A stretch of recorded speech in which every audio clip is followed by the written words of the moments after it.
السلام عليكم وعليكم السلام. إن الحمد لله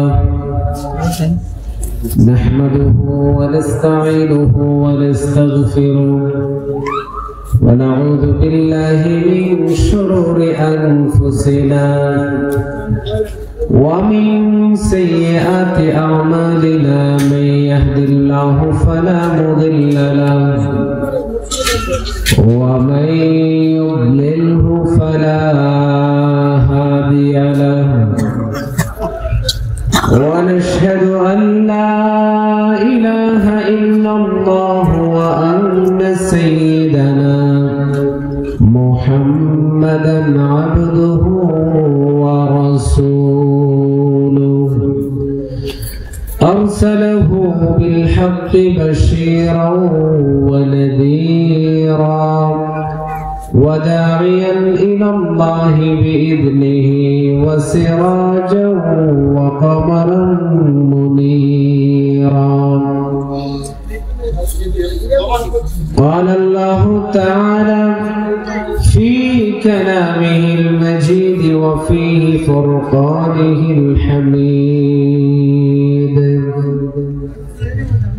أعوذ بالله من الشيطان الرجيم. بسم الله الرحمن الرحيم.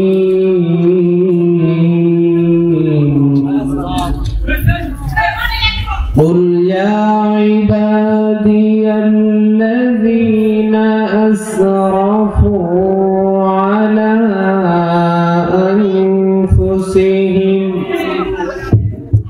على أنفسهم لا تقنطوا من رحمة الله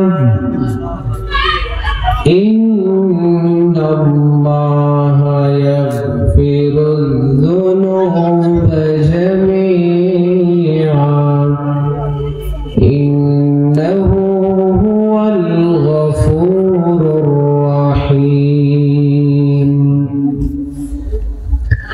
إن الله وملائكته يصلون على النبي يا أيها الذين آمنوا صلوا عليه وسلموا تسليما. اللهم صل على سيدنا مولانا محمد وعلى آل سيدنا مولانا. गुनाह ছাড়ো, তওবা করো, অমন চিন্তা করো মরণের এক সেকেন্ডের নেই ভরসা তোমার আমার জীবনের। আল্লাহুম্মা সাল্লি আলা সাইয়্যিদিনা মাওলানা মুহাম্মদ ওয়া আলা আলি সাইয়্যিদিনা মাওলানা। দুরূদ পাঠে এত মধু অমন আমল করে দেখো না, বলে আবদাল গৌস কুতুব সবাই ওই নামেরই দিওয়ানা। আল্লাহুম্মা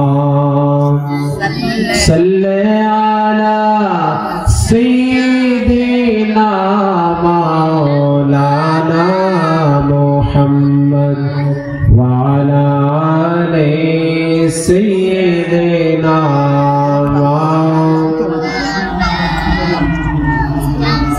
সম্মানিত হাজির, দরুদ শরীফ আল্লাহ পাকের কাছে একটা আমল এত গ্রহণযোগ্য যে আমলের দ্বারে কাছে আর কোনো আমল নাই, সেটা হচ্ছে দরুদ শরীফ। আলহামদুলিল্লাহ বলুন, সেটা কি বলুন? ওই আমলটার নাম কি? দরুদ শরীফ। হাজিরিন, আল্লাহ তাআলার এক বান্দা হযরত হাসান বসরীর নাম আমরা শুনেছি, ঠিক কিনা বলুন? হাসান বসরীর কাছে গেলেন, গিয়ে বললেন, হুজুর আমার একমাত্র মেয়ে ছিল, বাবা মায়ের কাছে সন্তান যখন মৃত্যুবরণ করে কষ্ট কম না বেশি বলুন? ওই মহিলা একমাত্র মেয়ে, আর কোন সন্তান নাই, মেয়েটা মারা গেছে, অনেকদিন হয়ে গেছে। ওই মহিলা আল্লাহর ওলি হাসান বসরীর কাছে গিয়ে বললেন, হুজুর আমার একমাত্র মেয়ে মৃত্যুবরণ করেছে, কিন্তু হুজুর অনেকদিন হয়ে যায় আমি আমার মেয়েটাকে স্বপ্নে দেখি না। হুজুর, হুজুর আপনি যদি আমাকে এমন একটা আমল শিক্ষা দিতেন যে আমল করলে আমি আমার মেয়েটাকে স্বপ্নে দেখব। হুজুর যদি আমি আমার মেয়েটাকে স্বপ্নে দেখি আমার জীবনটা সার্থক হয়ে যাবে। মহিলা কার কাছে আসছেন? হাসান বসরীর কাছে। এসে বললেন, হুজুর আপনি আমাকে এমন একটা আমল শিক্ষা দেন, কারণ আমি আমার বাবা ভাই আত্মীয় স্বজন অনেককেই স্বপ্নে দেখি, কিন্তু অনেক দিন হয়ে যায় আমি আমার একমাত্র মেয়েটাকে স্বপ্নে দেখি না। আল্লাহর ওলি হাসান বসরী ওই মহিলাকে বললেন, মা তুমি আজকে বাড়িতে যাইবা, বাড়িতে যাওয়ার পরে রাত্রি বেলা এশার নামাজ পড়ে, ঈশার নামাজের পর তুমি ওযু বানাইবা, ঘুমানোর আগে বিছানায় যাওয়ার আগে 2 রাকাত নফল নামাজ আদায় করবা, মশারির ভিতরে যখন যাইবা একটা তাসবিহ হাতে নিবা, যতক্ষণ না চোখে তোমার ঘুম আসে আমার রাসূলের উপরে দরুদ শরীফ পড়তে থাকবা। কি পড়তে থাকবা? দরুদ শরীফ পড়তে থাকবা। কে বলছেন? হাসান বসরী ওই মহিলাকে এই আমলটা শিক্ষা দিলেন। আল্লাহর ওলি হাসান বসরী ওই আমল বাতানো আমল পেয়ে মহিলা চলে আসলেন বাড়িতে। আল্লাহর ওলি যেভাবে বলেছেন, রাত্রি বেলা মহিলা খাবার দাবার করে সকল কাজকর্ম সেরে বিছানায় যখন যাবেন 2 রাকাত নফল নামাজ পড়লেন, এর আগে ওযু বানাইলেন, আবার 2 রাকাত নফল নামাজ পড়লেন, একটা তাসবিহ হাতে নিলেন, তাসবিহখানা হাতে নিয়ে ওই মহিলা লেগে গেলেন আমার রাসূলের উপরে দরুদ শরীফ পড়তে। মহিলা একটা সময় দরুদ শরীফ পড়তে পড়তে চোখে কখন ঘুম আসলো সে বলতে পারে না। হাজিরিন, মহিলা ঘুমানোর পরে যেটা দেখলেন ওইটার জন্য মহিলা প্রস্তুত ছিলেন না। মহিলা আল্লাহর ওলির আমল করে তার মেয়েকে স্বপ্নে দেখেছেন, বলুন সুবহানাল্লাহ। হাজিরিন, স্বপ্নে দেখেছেন, কিন্তু এমন একটা হালত মেয়ের, ওই হালতটা এমন একটা হালত, হাজিরিন কিরাম, হালতের উপরে মহিলা প্রস্তুতি ছিলেন না। মেয়েটাকে দেখলেন জাহান্নামের ভয়ঙ্কর শাস্তির মধ্যে মেয়েটা আছে। কেমন শাস্তি? মাথার মধ্যে আগুনের মুকুট, শরীরের মধ্যে আগুনের পোশাক, হাতের মধ্যে আগুনের বেড়ি, পায়ের মধ্যে আগুনের জিন্দুল লাগাইয়া জাহান্নামের ফেরেশতারা তাকে কঠিন শাস্তি দিচ্ছে। মহিলা একটা চিৎকার মারছে, মহিলা চিৎকার দিয়ে সঙ্গে সঙ্গে ঘুম ভেঙে গেছে। বলুন আর কি ঘুম আসবে? ওই মহিলার আর চোখে ঘুম আসে না। মহিলা অপেক্ষমান কখন ফজর হবে, সকাল কখন হবে, হুজুরের বাড়িতে দৌড় মারছে। সকাল বেলা গিয়ে বলছেন, হুজুর দেখেন নামাজ পড়ে বাড়ির দিকে আসছেন। মহিলা গিয়ে সালাম দিলেন, হুজুর আমাকে চিনছেন? বললেন না, তোমার তো বুরকা পরিহিত অবস্থা। কে তুমি? মা বললেন, গতকালকে যে আমি আসছিলাম হুজুর আমার মেয়ের ব্যাপারে জিজ্ঞাসা করতে, আপনি একটা আমল আমাকে শিক্ষা দিয়েছিলেন তাসবিহ হাতে নিয়ে দরুদ শরীফ পড়ার। হুজুর আমি পড়েছি। বলে তুমি কি তোমার মেয়েকে দেখেছো? বলল হুজুর দেখেছি। মহিলা কান্না থামাতে পারে না, কান্না করতে করতে বলে, হুজুর এমন একটা অবস্থায় আমার মেয়েকে দেখেছি হুজুর, যদি না দেখতাম ভালোই ছিল। আমি আমার মেয়েকে দেখলাম ভয়ঙ্কর শাস্তির মধ্যে আছে হুজুর। মাথার মধ্যে আগুনের মুকুট, শরীরের মধ্যে আগুনের পোশাক, পায়ে আগুনের বেড়ি, হাতে আগুনের জিনজুল লাগানো অবস্থা। হুজুর দেখে তো আমার ঘুম ভেঙে গেছে, আর ঘুম আসে নাই। মহিলার এই কথা শুনে আল্লাহর ওলি হাসান বসরি ওই দিন গিয়া রাত্রি বেলা আবার ওই মেয়েকে স্বপ্নে দেখলেন জান্নাতি বাগানে মেয়েটা শুয়ে আছে। বলুন সুবহানাল্লাহ। গতকালকে জাহান্নামের আযাবের মেয়ে আজকে কোথায় আছে? জান্নাতে শুয়ে আছে। আল্লাহর ওলি স্বপ্নের ভিতরে জিজ্ঞাসা করলেন, ও মেয়ে, তুমি তো ওই মহিলার মেয়ে না? বললে, জি হুজুর। বলে, তোমার মা তো গতকালকে তোমাকে আপনাকে বললো স্বপ্নে দেখেছে তোমার এই এই অবস্থা ছিল, শরীরের মধ্যে আগুনের পোশাক, মাথায় আগুনের টুপি, পায়ে আগুনের বেরি, হাতে আগুনের জিন্দুল লাগাইয়া জাহান্নামী ফেরেশতারা তোমাকে আযাব দিচ্ছিল, এটা সত্যি কিনা? ওই মেয়েটা বলে, হুজুর, আমার মা আপনাকে যেটা বলেছেন এটা সম্পূর্ণ সত্য ঘটনা। বলে, তাহলে আজকে তুমি এই আযাব থেকে কিভাবে মুক্তি পাইলা? বললো, হুজুর, আমাদের এই কবরস্থানের পাশ দিয়ে আজকে একজন নেককার আল্লাহর ওলি একজন মানুষ হেঁটে যাচ্ছেন। উনি কবরস্থান দেখলেন, একবার দরুদ শরীফ আমাদের জন্য পড়লেন। কয়বার পড়লেন? একবার দরুদ শরীফ পড়ে আমাদের জন্য আল্লাহর কাছে হাত তুললেন।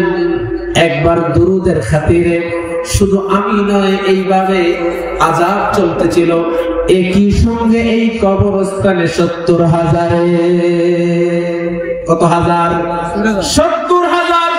হুজুর, আল্লাহ পাক আল্লাহর ওলির একবার দুরুদের খাতিরে ৭০,০০০ জাহান্নামীকে একসঙ্গে মাফ করে দিয়ে জান্নাতি বানিয়ে দিলেন। দরুদ শরীফ পড়তে ভালো লাগে কিনা বলুন? ভালো লাগে। নবীকে দেখতে মন চায়, নবীর রওজায় যেতে মন চায়। নবীর রওজা শরীফ দেখে মন ভরে না, নবীর রওজা শরীফ দেখে মন ভরে না, দিদার দাও গো শাহে মদিনা, দিদার দাও গো হে মদিনা। নবীর রওজা শরীফ দেখে মন ভরে না, নবীর রওজা শরীফ দেখে মন ভরে না, দিদার দাও গো শাহে মদিনা, দিদার দাও গো শাহে মদিনা। আরশের মেহমান করেছেন আল্লাহ, কত শান কত মান মোর কামলিওয়ালা, কত শান কত মান মোর কামলিওয়ালা, ওগো মদিনাওয়ালা করো করুণা, ওগো মদিনাওয়ালা করো করুণা, দিদার দাও গো শাহে মদিনা, দিদার দাও গো শাহে মদিনা।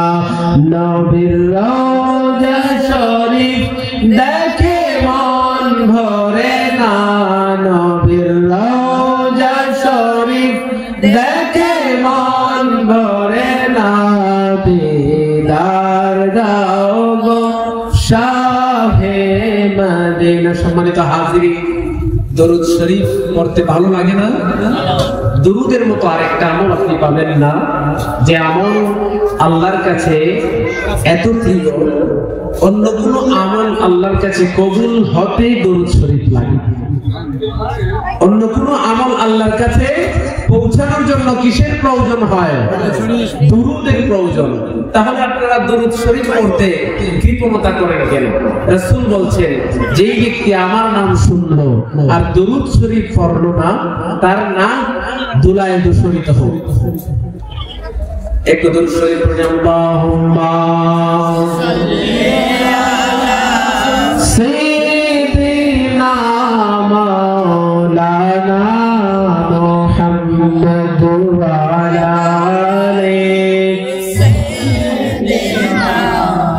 مولانا لا إله إلا الله لا إلا الله لا إله إلا الله محمد رسول الله صلى الله عليه وسلم আজকের এই মাহফিলে আমরা বসতে পেরে আমরা খুশি না বেজার? যারা খুশি হয়েছি আল্লাহ পাকের দরবারে কারিমত শুকর আদায় করি, সবাই পড়ি আলহামদুলিল্লাহ। আমরা আরো শুকরিয়া আদায় করি যিনি আমাদেরকে শ্রেষ্ঠ নবীর উম্মত বানিয়েছেন, আমাদেরকে দুজাহানের বাদশা নবীর উম্মত বানিয়েছেন। যেই নবীর উম্মত হওয়ার জন্য আল্লাহ পাকের কাছে 1 লক্ষ মতান্তরে 2,24,000 পয়গম্বর আরজি পেশ করেছেন, অসংখ্য নবী রাসূল দরখাস্ত দিয়েছেন যে রব আমাদেরকে নবী না বানিয়ে শেষ নবীর উম্মত যদি বানাতেন জীবনটা বড় সার্থক হইত।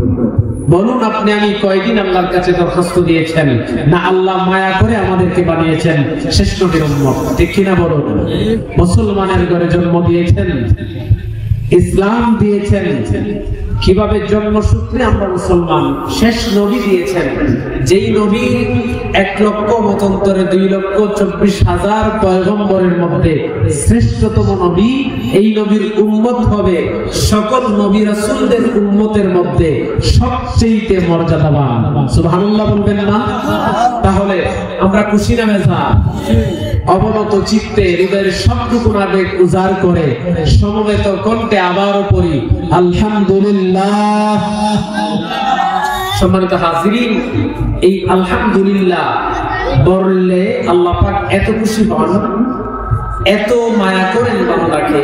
আল্লাহ কোরআনুল কারীমেও বলেছেন লা ইন শাকারতুম লাযীদান্নাকুম, বান্দা আমার নিয়ামত পেয়ে ওই নিয়ামতের শুকরিয়া আদায় যদি তুমি করো, ও বান্দা লা ইন শাকারতুম লাযীদান্নাকুম, আমি তোমার নিয়ামতের পরিধি আরো বাড়িয়ে দেব। বলুন সুবহানাল্লাহ। হাজিরিন, নিয়ামতের দিক দিয়ে অসংখ্য নিয়ামত আল্লাহ আমাদেরকে দিয়েছেন। এর মধ্যে আজকে যে আমরা মাহফিলে বসলাম এটা অন্যতম একটা নিয়ামত কিনা বলুন? তাহলে আমরা আল্লাহর কাছে শুকরিয়া আদায় করা দরকার কিনা? হাজিরিন, এই শুকরিয়া আদায় করলে কি হয়? হাজিরিন, বনি ইসরাইলের যুগে একটা সময় বৃষ্টি হয় না, বৃষ্টি বন্ধ হয়ে গেছে, বৃষ্টি হয় না। হাজিরিন, বৃষ্টি যখন হয় না, আল্লাহ পাকের নবী মুসা ছিলেন কালিমুল্লাহ, তিনি আল্লাহর সঙ্গে কথা বলতেন, ঠিক কিনা বলুন? আল্লাহর সঙ্গে কথা বলতেন। মুসা কালিমুল্লাহ স্পেশাল একটা পাওয়ার ছিল, নবী রাসূলদের মধ্যে অন্যতম ছিলেন মুসা।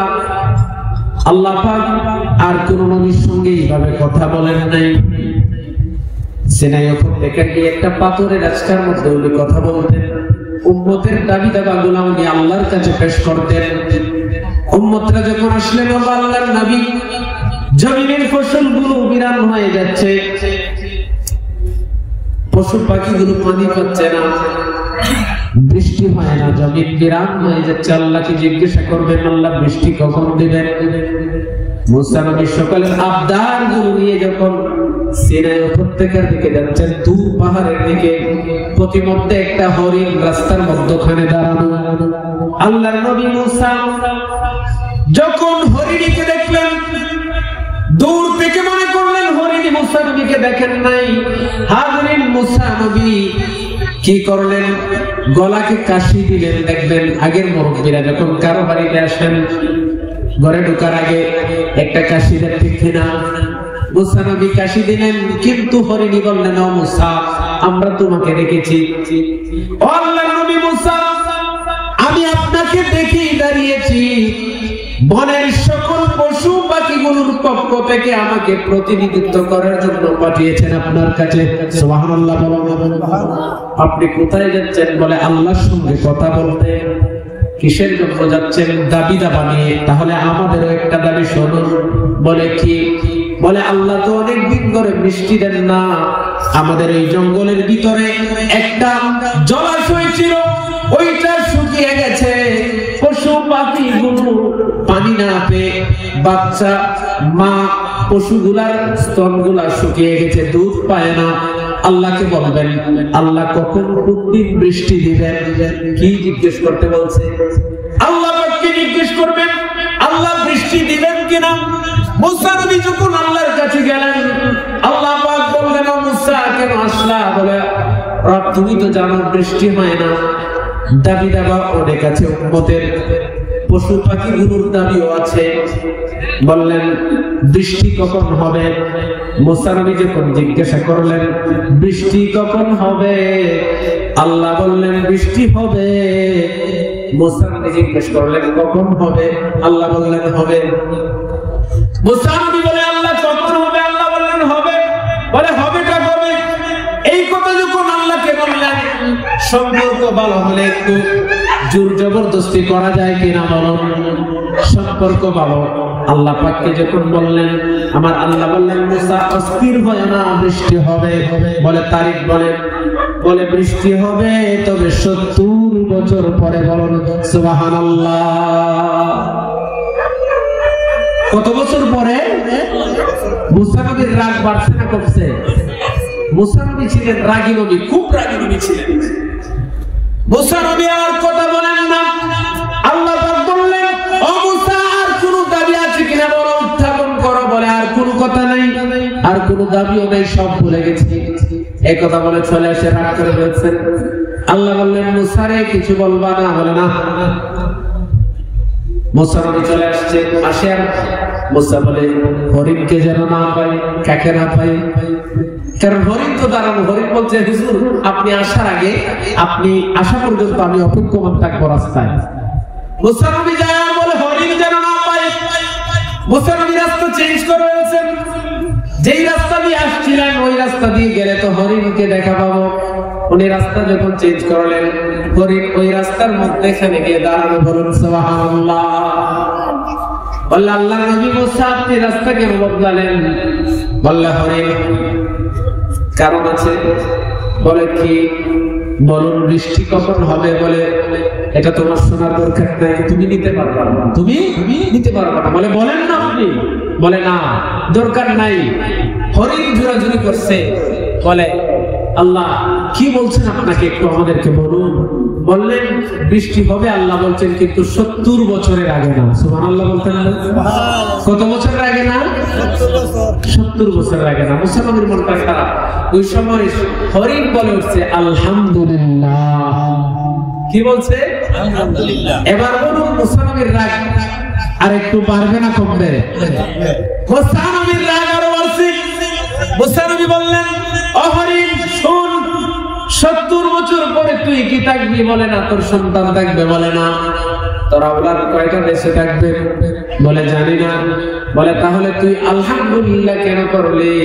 বলে ও মুসা শোনো, তুমি আমাদেরকে বানিয়েছো না আল্লাহ বানিয়েছেন? বলে আল্লাহ বানিয়েছেন। বলে আল্লাহ যদি রিজিক কে দেয়? বলে আল্লাহ দেয়। আমাদেরকে খাওয়ায় কে? আল্লাহ। আপনাকে খাওয়ায় কে? আল্লাহ। বলে আল্লাহ যদি আমাদেরকে 70 বছর পানি না দিয়ে দেশে বাঁচিয়ে রাখতে পারেন, আল্লাহ যদি ইখতিয়ার করেন, আমি আল্লাহ পাকের কাছে শুকরিয়া দান স্বরূপ আলহামদুলিল্লাহ পড়লাম। বলুন সুবহানাল্লাহ। এই কথা যখন বললেন সঙ্গে সঙ্গে আসমানে দিনের ডাক মারছে আর বৃষ্টি হয়েছে। মুসা নবী দৌড় মাইরে গিয়ে বাড়ি তুলছে। এখন তো রাগ আরো বাড়ছে না কমছে? আরো বাড়ছে। মুসা নবী আর বাড়ি গেছে না, বৃষ্টি কমছে আবার তুল পাহাড়ে। আল্লাহ বললেন মুসা আগে তো কথা বললেন, আবার কেন আসলা? বলে আল্লাহ 70 বছর কি হয়ে গেছি গা? কিতা 70 বছর হয়েছে? আল্লাহ বললেন না 70 বছর কেমন হবে? তুমি তো খালি গেলা। বলে আপনি কিতা বুঝলা?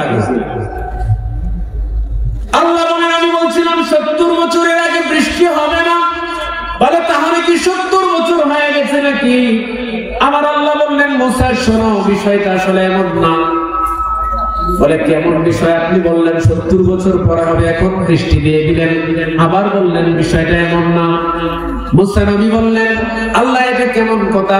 আমার আল্লাহ বললেন মুসা রে শোনো, বৃষ্টি যখন 70 বছর পরে আমি বললাম তুমি গুসা করে চলে গেলা, রাগ করে ফেললাম। হরিণ যখন আমার শুকরিয়া দান স্বরূপ তুমি বলার পরে যখন আলহামদুলিল্লাহ বলছে, আমি আল্লাহর রহমতের দরিয়ায় জুস এসে গেছে রে মুসা। আমার এই প্রাণী হরিণী যখন শুকরিয়া আদায় করছে, এই আলহামদুলিল্লাহ বলার কারণে, শুকরিয়া আদায় করার কারণে আমি নিয়ামতের পরিধি বাড়িয়ে দিয়ে সঙ্গে সঙ্গে বৃষ্টি দিয়ে দিয়েছি। বলুন সুবহানাল্লাহ। আমরা তো নগদে বিশ্বাসী বাঙালি, এই মাহফিলে আসলে লাভ নামাজ বলুন কেমন লাভ। আপনি যে আসতেছেন, ঢুকতেছেন একজন করে, আপনি যে ঘর থেকে বের হইলেন কোথায় আসবেন? মাহফিলে আসবেন। ঘর থেকে ওয়াজ শোনার, মাহফিলে ওয়াজ শোনার মধ্যে পার্থক্য আছে না নাই? কেমন পার্থক্য? আপনি আসতেছেন, ওই দিক দিয়ে অনেকগুলা ক্যামেরা দিয়ে ভিডিও হচ্ছে না, কিন্তু আপনার ভিডিও আল্লাহর ফেরেশতারা করছেন। আপনার নামগুলাকে লিপিবদ্ধ করে আল্লাহর কাছে দেন। ফেরেশতাদের দায়িত্ব হচ্ছে এটা। ওই ফেরেশতারা আল্লাহর কাছে এই ভিডিওগুলোকে যখন উত্থাপন করেন, আপনি কে, আপনার বাবাকে, আপনার দাদাকে, আপনার গ্রাম কোনটা, এইভাবে যখন দেন, আল্লাহ জিজ্ঞেস করেন, ও আমার ফেরেশতারা কি নিয়ে আসলাম? বলে আল্লাহ দেখলাম ব্রাহ্মণরা উলহর মদিনাতুল উলুম হিফজুল কোরআন সুন্নিয়া মাদ্রাসা ইফতারের মাহফিলে তোমার কিছু সংখ্যক বান্দা বসেছে। ফকি আবুল্লাহ সামারকান্দি ওনার তানবীহুল গাফিলিনের মধ্যে এই হাদিস এনেছেন যে আল্লাহ পাক জিজ্ঞাসা করেন যে আমার বান্দারা কেন এসেছে, কেন আসলো তারা? বলে আল্লাহ তোমার বান্দারা জান্নাত চায়। বলো সুবহানাল্লাহ। কি চায়? জান্নাত চায়। আমার আল্লাহ বলেন, ও ফেরেশতারা আমার বান্দা কি জান্নাত দেখেছে? ফেরেশতারা বলেন, তোমার বান্দারা জান্নাত দেখে নাই। বলে জান্নাতি নাজ নিয়ামত ভক্ষণ করেছে। বলে না, জান্নাত দেখে নাই, জান্নাতি নাজ নিয়ামত ভক্ষণ করে নাই, জান্নাতি হুরদেরকে দেখে নাই, কোনদিন জান্নাতে প্রবেশ করে নাই। তাহলে আমার বান্দারা কিভাবে জানলো? বলে তোমার কোরআন থেকে, তোমার নবীর সুন্নাহ থেকে তারা জেনেছে। জেনে জেনে আজকের মাহফিলে বসেছে। আমার আল্লাহ বলেন তাদের আর কি চাওয়া? বলে জাহান্নাম থেকে ফানাহ চায়। বলে আর কি চায়? বলে জীবনের গুনাহ মাফ চায়। হাজিরিন, আল্লাহ যদি মাফ করেন, কারো বাবার ক্ষমতা আছে এটাকে ফিরানো। হাজিরিন, এই মাহফিল আজকের নাজাতের কারণ হয়ে যেতে পারে। হাদিস শরীফের মধ্যে এসেছে, বান্দারা যখন এইভাবে আল্লাহকে ডাকে, আমার আল্লাহ বলেন, ও আমার ফেরেশতারা তোমরা সাক্ষী থাকো, আমার বান্দারা আমার রহমতের আশায় এই মাহফিলে বসে গেছে। তোমরা সাক্ষী থাকো, তারা জান্নাত দেখে নাই, জাহান্নাম দেখে নাই, জান্নাতি নাজ নিয়ামত ভক্ষণ করে নাই, জাহান্নামের কঠিন আযাব দেখে নাই, কিন্তু আমার বান্দারা আমার রহমতের আশায় বসে গেছে। আমি আমার বান্দাদের জীবনের গুনাহগুলো মাফ করে দিলাম। আল্লাহ পাক মাফ করতে পারেন কি পারেন? তাহলে আজকে আপনার এই মাহফিলটা আমাদের নাজাতের কারণ হয়ে যেতে পারে, ঠিক কিনা বলুন? আমাদের নাজাতের কারণ হতে পারে। এই কথা বিশ্বাস থেকে যারা এখনো আসেন নাই, আমি অনুরোধ করব, বাবা এই মাহফিলে গত বছর এসেছিলাম, আজকে আল্লাহ হায়াত দিয়েছেন এসেছি। গত বছর এই মাহফিল অনেক ছিলেন, কিন্তু আজকে কবরে এরকম মানুষ আছেন না? আপনি আমি আগামী বছর এই দিনে এই তারিখে এই মাহফিলে থাকবো, কেউ বুকে হাত দিয়ে বলতে পারবেন? আমি বলতে পারবো, সভাপতি সাহেব বলতে পারবেন, আপনাদের প্রিন্সিপাল সাহেব বলতে পারবেন, কেউই বলতে পারবেন না। হাজিরিন, কিন্তু যদি এই মাহফিল আমাদের জীবনের শেষ মাহফিল হয় না, আর এই মাহফিল যদি আল্লাহ কবুল করে নেন, তাহলে তো আপনি আমার কপাল খুলে যাবে। আমরা কপাল পুরা জাতি, কোন জায়গায় গেলে লাভ হয়, কোন জায়গায় গেলে লস হয়, এটাও বুঝি না। দেখে না বলুন, এই জান্নাতি মাহফিল প্রতিদিন হয় না বাবা। আমি এখনো অনুরোধ করবো, যারা এখনো আসেন নাই, আপনার মাহফিলে আসার কারণে আপনার কপাল খুলে যেতে পারে, এই জন্য আপনি মাহফিলে আসুন। হাজিরিন, এই মাহফিল যারা ঘর থেকে বের হয়েছেন মাহফিলের উদ্দেশ্যে আসবেন, আল্লাহ পাক ওই সকল বান্দাদেরকে লাল গালিচা দেন, শুভেচ্ছা দেন। দুনিয়ার ফুল আর কার্পেট দিয়ে নয়, জান্নাতি ফেরেশতাদের তামবিহুল গাফিলিনের মধ্যে ফকি আবুল ইসলামের কান্দে এনেছেন। যদিও আপনারা দেখতে পাচ্ছেন একটা পর্দা দিয়ে বেষ্টনী দেয়া, উপরে একটা সামিয়ানা, কিছু পিলার, কিন্তু হাদিস শরীফের মধ্যে এসেছে ওই মাহফিলকে ফেরেশতারা এমন ভাবে বেষ্টনী দিয়ে রেখেছেন, হাজিরিন যদি উপর থেকে একটা সুইয়ের মতো কোনো কিছু চারা হয়, ওই সুইটা মাটির মধ্যে পড়বে না, জান্নাতি ফেরেশতাদের নূরানি পাখার মধ্যে আটকে যাবে। বড় করে বলুন সুবহানাল্লাহ। যারা বাড়ি থেকে আসবেন, বের হচ্ছেন, হাজিরিন ওই মানুষগুলোর পায়ের নিচে জান্নাতি ফেরেশতারা নূরের পাখাগুলো বিছিয়ে দেন। কে বলছেন? আমার রাসূল বলছেন। এটা আমার কথা নয়, আমার রাসূল বলেছেন যারা মাহফিলের উদ্দেশ্যে বের হয়, আমার আল্লাহ পাক তাদের পায়ের নিচের মধ্যে পায়ে জান্নাতি ফেরেশতাদের পাখাগুলোকে বিছিয়ে দেয়। হাজিরিন ওই মানুষগুলো যখন আসে, আল্লাহ যদি তাদেরকে মাফ করে দেয়, হাদিসের মধ্যে এমন এসেছে তাদের সাথে যারা নিয়ত ছিল না মাহফিলে আসার, কিন্তু রাস্তার পাশে এসেছিলেন, মাইকের আওয়াজ শুনে মাহফিলে বসে গেছেন, হাজিরিন ফেরেশতারা যখন বলেন আল্লাহ তুমি তো তাদেরকে মাফ করলা যারা নিয়ত করে এসেছেন, কিন্তু তোমার এক বান্দা রাস্তা দিয়ে যাচ্ছে, আব্দুল করিম, আব্দুল সালাম, দেখলো মাহফিল চলতেছে, তারা এমনি এসে বসে গেছে, আমার আল্লাহ বলেন সে যদিও নিয়ত করে নাই, কিন্তু ভালো কাজের মধ্যে ভালো মানুষদের সঙ্গে শামিল হওয়ার কারণে তাকেও আমি মাফ করে দিলাম। আল্লাহর কাছে আমরা চাইতে জানি না, আল্লাহর কাছে আমরা চাইতে জানি না। বান্দা আমরা অকৃতজ্ঞ এমন এক জাতি। দেখেন মুমিন হিসেবে আমরা মুসলমান, কিন্তু আমরা যে মুসলমান, আমি অনেক সময় একটা কথা বলি যে আমরা বাইরে বাইরে মুসলমান, ঠিক কিনা বলুন? আমরা বাইরে বাইরে মুসলমান। বাইরে বাইরে মুসলমান, আমার বাবা ছিলেন মুসলমান, দাদা ছিলেন মুসলমান, আমিও হইছি মুসলমান। কেমন মুসলমান? কুরবানি আইলে গরুর গোশত খাওয়া, ঈদ আইলে নামাজ পড়া, শুক্রবারে জুম্মা যাওয়া, এইরকম মুসলমান। কিন্তু মুসলমানিত্ব আমার আপনার মধ্যে নাই। কেমনে নাই? কিভাবে আছে বলুন? আমরা হুট করে একজনের হক নষ্ট করে ফেলি, চিন্তাও করি না। আরেকজনের বিরুদ্ধে মিথ্যা মামলা দিয়ে দেই, চিন্তাও করি না। আরেকজনের বিরুদ্ধে গীবত দেয়, চিন্তাও করি না। আমাদের এই স্বভাব আছে না? আছে কিনা নাই বলুন? ভাই ভাইকে ঠগায়, বাবা সন্তানকে ঠগায়, কারণটা আমাদের কালচার। বাঙালি হিসেবে এটা আমাদের কি কালচার। না ঠগাইলে আমাদের পেটের ভাত হজম হয় না। ঠগাই কি হইব? ফজরের নামাজ পড়ে চাচা গেছে বন্ধ, গিয়ে ওই বড় আইচারে দেখতে গেছে, নামাজ হয় না, এখন আইতেছে না সময়, দাম লাগানো হয় না, এরকম টেলতে টেলতে আজকের একের বানাইলায় যদি পাশের জন নিরীহ হয়। হাজিরিন, আমি বলছিলাম আল্লাহ পাক কিন্তু সব দেখেন, কিনা বলুন? আমি একটা বিষয় নিয়ে কথা বলবো। আল্লাহ পাক আমাদেরকে দুনিয়াতে পাঠিয়েছেন, একটা মিশন আমাদের আছে, আছে না নাই? আমরা মানুষ, আমাদের গুনাহ হয়, আমাদের পদে পদে কি হয়? গুনাহ হয়। আমরা গুনাহ করি, আবার গুনাহ করে যখন আল্লাহর কাছে মাফ চাই, তখন আল্লাহ এত খুশি হন যে হারানো সন্তান যখন মা বাবা ফিরে পায়। একটা ছেলে ছোট্টবেলা হারিয়ে গেছে, এটা মনে করেন 10 বছর পরে তার মা বাবা ফিরে পাইল, ছেলেটাকে মা বাবা জানতো সে মারা গেছে, নাই 10 বছর একটা ছেলে নাই, ওই সন্তানটাকে পাওয়ার পরে মা বাবার অবস্থাটা কেমন হবে বলুন? আল্লাহর কোন বান্দা যখন গুনাহ করার পরে, খারাপ কাজ করার পরে যখন তাওবা করে আল্লাহর কাছে মাফ চায়, আল্লাহ পাক এর চেয়ে অনেক গুণে বেশি খুশি হন বান্দা যখন মাফ চায়। বলুন সুবহানাল্লাহ। আল্লাহ পাক এই সুযোগ আমাদেরকে দিয়েছেন।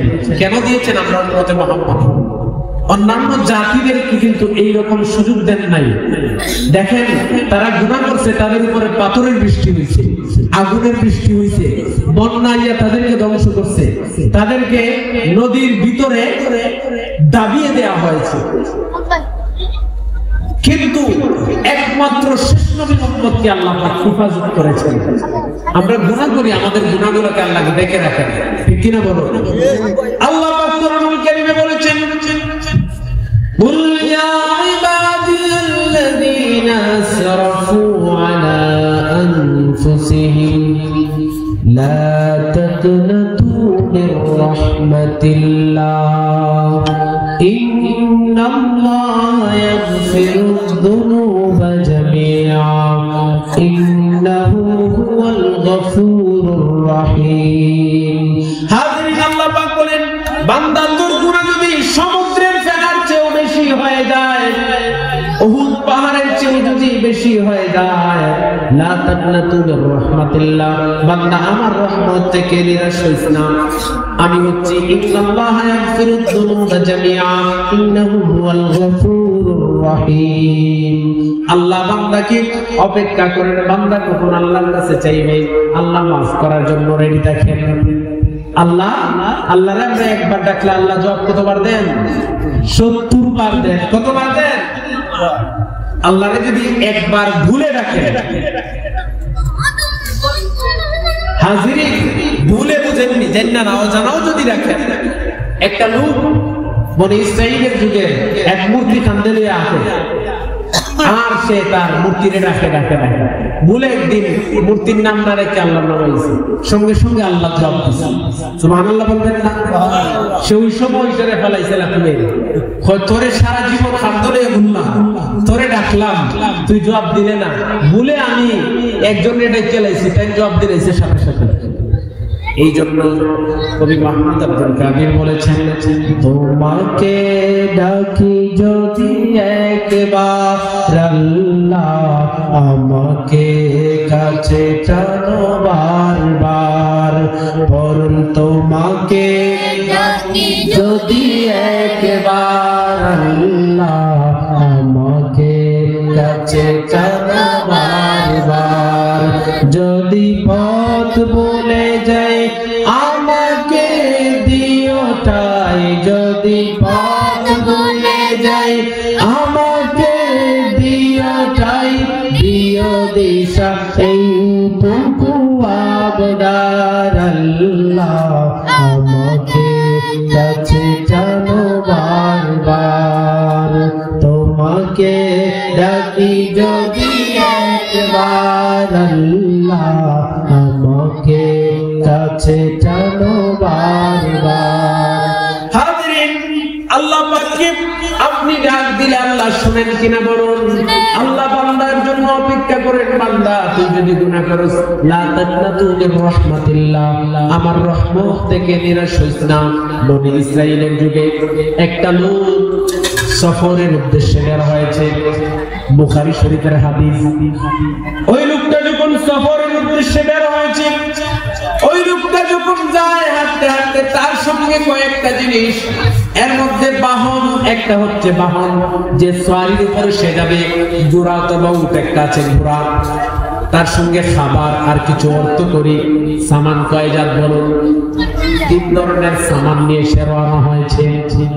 যেতে যেতে একটা জায়গায় গিয়ে যখন সে ক্লান্ত হয়ে যায়, হাজিরিনে কেরাম সে বিশ্রামের জন্য তাঁবু টানাইছে, আর চিন্তা করতেছে যদি বাহনটাকে চুরে নিয়ে যায় এমন এক জায়গায় যেখানে মানুষ নাই, কিচ্ছু নাই, যদি আমাকে ডাকাত করে তোরা বাহনটা যদি চলে যায় আমি তো বিপদে পড়বো। কিন্তু তারপরেও তো সে রেস্ট নিতে হবে, ঠিক কিনা বলুন? সে যখন বাহনটাকে রেখে যখন সে শুইল, তার ঘুম লেগে গেছে। কি লেগে গেছে? ঘুম লাগছে। ঘুম লাগার পরে ঘুম যখন ভাঙছে, দেখে তার বাহন নাই। কি নাই? বাহনের মধ্যে কি ছিল? পানি, খাবার, টাকা পয়সা। কিসের মধ্যে ছিল? বাহনের মধ্যে ছিল। হাজিরিন, এখন বাহন যখন হারিয়ে গেছে, আর কিচ্ছু আছে তার কাছে? কিচ্ছু নাই, নিঃস্ব। সে এমন এক জায়গায় এসে পৌঁছেছে, বাহন ছাড়া পিছনেও যেতে পারবে না, সামনেও যেতে পারবে না। হাজিরিন, সে চিন্তা করতে লাগলো। একটা সময় চিন্তা করতে করতে আল্লাহর কাছে সে ফরিয়াদ করল, মাওলা আমার মৃত্যু ছাড়ার কোনো পথ নাই, আমি এখন ঘুমালে আমার যেন মৃত্যু হয়ে যায়, কি হয়ে যায়, মৃত্যু যেন হয়ে যায়। হাজিরিন, সে যখন এই দোয়া করে আল্লাহর কাছে, যখন হাত তুলে এই দোয়া করে যখন সে ঘুমিয়ে গেছে, ঘুম থেকে উঠে দেখে তার বাহন তার সামনে, বলুন সুবহানাল্লাহ। বাহনটাকে যখন সে তার সামনে দেখলো, দেখার পরে সে খুশি কম না বেশি, বলুন? এমন খুশি হয়েছে কারণ তার ইচ্ছা ছিল সে মারা যাবে। সে খুশির ঠেলায় বলে, আল্লাহ তুমি আমার বান্দা, আমি তোমার রব, তুমি আমার গোলাম, আমি তোমার মুনিব।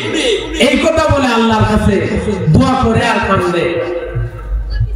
আল্লাহ তার মনের ভাষা বুঝে কিনা?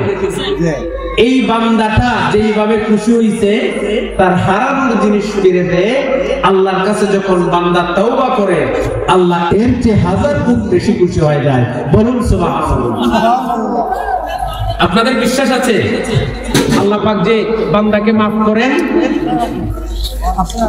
হাজিরিন, বিশ্ববিখ্যাত পাপীদেরকে আল্লাহ পাক মাফ করছেন, বিশ্ববিখ্যাত পাপীদেরকে মাফ করছেন। হাজিরিন কেরাম,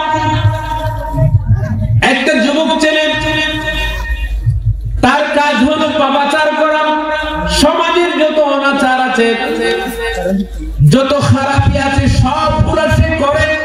তার বাবা নাই, বড় কোনো ভাই নাই, গার্জিয়ান বলতে কেউ নাই। মা আছেন, অত্যন্ত পরহেজগার মহিলা, সতীসাধ্যী মানুষ, মা জননী। বাবা যখন থাকে না, গার্জিয়ান যখন থাকে না, তখন যুবক ছেলেরা নষ্ট হতে বেশি সুযোগ হয়, ঠিক কিনা বলুন? ওই ছেলেটার বাবা নাই, বাবা না থাকার পরে সে খারাপ কাজ আরো বেশি করে, তাকে বাধা দেওয়ার কেউ নাই। মা ঘরে আসলে বলে, বাবার এই খারাপ গুলো ছাড়, কিন্তু কে শুনে কার কথা? আমাদের সমাজের ছেলেরা বাবাকে যতটুকু ডরায়, মাকে কিন্তু এতটুকু মানে না। মা যতটুকু জানে, বাবা এর চেয়ে বেশি জানে, কারণ বাবা বাহিরে থাকে, মা ভিতরে থাকে। মায়ের বারণ সন্তান শুনে না। ওই ছেলেটা এত বেশি অত্যাচার পাপাচারের সঙ্গে জড়িত। হাজিরিন কেরাম, ছেলেটা এত বেশি পাপাচার করে, মায়ের বারণ যখন শুনে না, মা একটা কৌশল করলেন। একদিন বাজারে গেলেন, বাজারে যাওয়ার পরে মা সামনে একটা লাইব্রেরি দেখলেন, একটা লাইব্রেরি থেকে একটা ডায়েরি কিনলেন। ডায়েরিটাকে কিনে ওই ডায়েরির উপর অংশে লিখলেন পাপের ডায়েরি। পড়ুন, কিসের ডায়েরি? পাপের ডায়েরিটা। মা দরদি যখন ওই পাপের ডায়েরিটাকে নিলেন, নেওয়ার পরে পাপের ডায়েরির মধ্যে ছেলের নাম লিখলেন। আর ছেলে প্রত্যেকদিন যতটা গুনাহ করে, যতটা খারাপ কাজ করে, সবগুলাকে মা সময় দিন তারিখ লিখে লিখে উল্লেখ করেছেন। একটা সময় গেল, সময় যায়, মাস যায়, দিন যায়, বছর যায়, ডায়েরিটা একদিন পূরণ হয়ে গেছে। মা দরদি ওই যুবক ছেলেটার হাতের মধ্যে ডায়েরিটাকে তুলে দিলেন আর বললেন, ও আমার সন্তান, নেও এটা। বলে, মা এটা কি? বলে, এটা তোমার জীবনের আমলনামা। এই সন্তানটাকে যখন বললেন তোমার জীবনের আমলনামা, ওই ছেলেটা পাপের ডায়েরিটাকে হাতে নিয়ে কান্না শুরু করে দিয়েছেন। আল্লাহর মহিমা বোঝা যায় না। বলে, মা এটা কি? বলে, সবগুলা কি আমি করেছি। বলে, তুমি পৃষ্ঠা উল্টাইলেই দেখতে পারবা। ছেলেটা যখন পৃষ্ঠা উল্টায়, সে যে পাপাচার করেছিল অমুক জায়গায়, তার মনে হয়ে গেছে অমুক জায়গায় করেছে, অমুক দিনে। প্রত্যেক দিনের পৃষ্ঠা, দিন, তারিখ, সময় উল্লেখ করে করে মা লিখে রেখেছেন। একটা সময় ছেলেটা বলে, মা, বলে তুই আমাকে মা বলবি না, তুই আমার সন্তান হতে পারিস না, তুই গোলামদার, দূর হয়ে যা আমার সামনে থেকে। আত্মীয় স্বজনের কাছে যায়, কেউ তাকে আমল দেয় না, কেউ তাকে আশ্রয় দেয় না। ওই ছেলেটা একটা সময় নিরুপায় হয়ে গেছে। নিরুপায় হয়ে ওই ছেলেটা যখন আপনার জঙ্গলের ভিতরে চলে গেছে, নদীর পাড়ে গিয়ে বলে, এর পানি, তোর ভিতরে আল্লাহর অনেক সৃষ্টিজীব লুকিয়ে আছে, দয়া করে তুই একটু আমাকে জায়গা দে, তোর ভিতরে আমি আমার পাপিষ্ঠ মুখটাকে লুকাবো। সুবহানাল্লাহ বলুন। ওই পাপী ছেলেটা ওই পানির কাছে গিয়ে পানিকে যখন আবদার করে, পানিরে আল্লাহ পাকের অসংখ্য সৃষ্টিজীব তোর ভিতরে লুকিয়ে আছে, দয়া করে তুই আমাকে একটু জায়গা দে, পানির থেকে ফিডব্যাক আসতেছে। পানি বলছে, ও পাপী, না না দেখেছি মা তোকে সন্তানের পরিচয় দেয় না, আত্মীয় স্বজনেরা তোর সঙ্গে মিশতে চায় না, আত্মীয় স্বজন নয় শুধু সমাজের মানুষ তোরে দেখলেই দরজা বন্ধ করে দেয়। না না তুই আমার কাছ থেকে চলে যা, আল্লাহ পাকের অসংখ্য সৃষ্টি জীব আমার মধ্যে লুকিয়ে আছে, যদি আমি তোকে জায়গা দেই সবগুলা সৃষ্টি আমাকে লানত দিবে। বলুন সুবহানাল্লাহ। এই কথা যখন বললাম, সে নিরুপায় হয়ে পাহাড়ের উপরে চলে গেছে, গিয়ে পাহাড়কে বলে, পাহাড় প্রমাণ হয়ে গেল আমি পাপী, মা আমাকে সন্তানের পরিচয় দেয় না, পানি আমাকে পাপী বলে তাড়িয়ে দিল।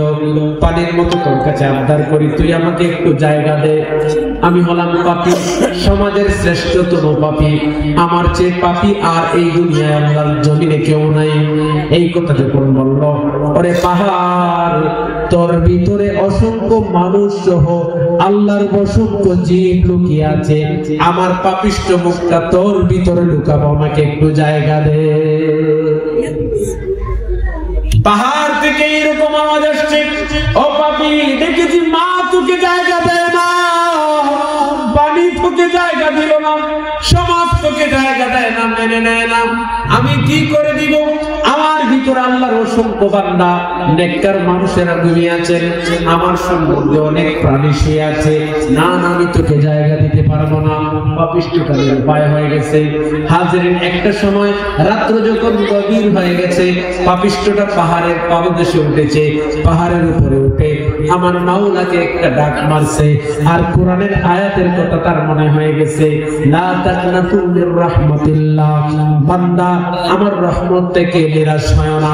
এই কথা বলে মাওলা প্রমাণ হয়ে গেল, আসমানের দিকে তাকিয়ে বলছে, ও মাওলা, আমি হচ্ছি দুনিয়ার শ্রেষ্ঠতম পাপী, আমার চেয়ে পাপী এই আল্লাহর জমিন, তোমার জমিনের উপরে আসমানের নিচে একজন নাই। প্রমাণ হয়ে গেল আমি হলাম শ্রেষ্ঠতম পাপী। ও মাওলা, পানির কাছে গেলাম, পাপী বলে জায়গা দিল না, পাহাড়ের কাছে প্রশ্ন রাখলাম, পাপী বলে জায়গা দেয় না, মা আমার সন্তানের পরিচয় গোপন করেছে, সমাজ আমার সঙ্গে মিশে না, আত্মীয় স্বজন আমাকে গ্রহণ করে না রে মাওলা। ও মাওলা, সবাই যখন আমাকে গ্রহণ করে না, আমি দেখো তাকিয়ে তোমার বান্দা, আমি পাপী, তুমি মাওলা। ও মাওলা, এই কথা যখন বললো আমার আল্লাহ গায়বী ভাবে, এই কথা যখন বললো একটা ইলহামের মাধ্যমে জানিয়ে দিলেন, ও পাপী, দেখেছি মা তোকে সন্তানের পরিচয় দেয় না, পানি তোকে পাপী বলে তাড়িয়ে দিয়েছে, পাহাড় তোকে পাপী বলে যখন জায়গা দিল না, আমি অপেক্ষায় ছিলাম রে পাপী। ও পাপী, তুই যদি আমাকে একবার আল্লাহ বলে ডাক দিবি, আর তোর জীবনের গুনার দিকে চেয়ে তাওবা করে যখন আমাকে ডাক দিবি, আমি তোর জীবনের গুনাহ মাফ করে দিয়ে ওলি বানিয়ে দিব। বরং সুবহানাল্লাহ।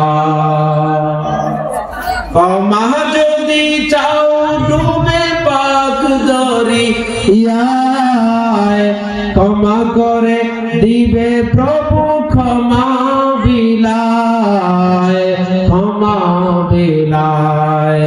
দরবারে কেন তার, দরবারে কেন তার হাত পাতো না, প্রভুর প্রেমে মন দাও না বান্দা, প্রভুর প্রেমে মন, হৃদয়ের জানালা খুলে দাও না, প্রভুর প্রেমে মন। হাজিরিনে কেরাম, আল্লাহ আছেন এখন? ওই আল্লাহ আছেন? তাহলে আজকের এই মাহফিল আপনি আমার নাজাতের ওসিলা হতে পারে কিনা? নাজাতের ওসিলা হতে পারে। এই মাহফিল আপনার কবরবাসীর নাজাতের ওসিলা হতে পারে। এই মাহফিল আপনার এলাকার মানুষের জন্য। আমি একটা কথা বলবো, এই মাদ্রাসা না হাজিরিন, আমি গত জুমায় আমার মসজিদে বলেছিলাম, একটা কথা আপনাকে বলি, আল্লাহ পাক আমাদেরকে পাঠিয়েছেন বাবা আল্লাহ বলেছেন আমি মানুষ এবং জিনকে, কাকে?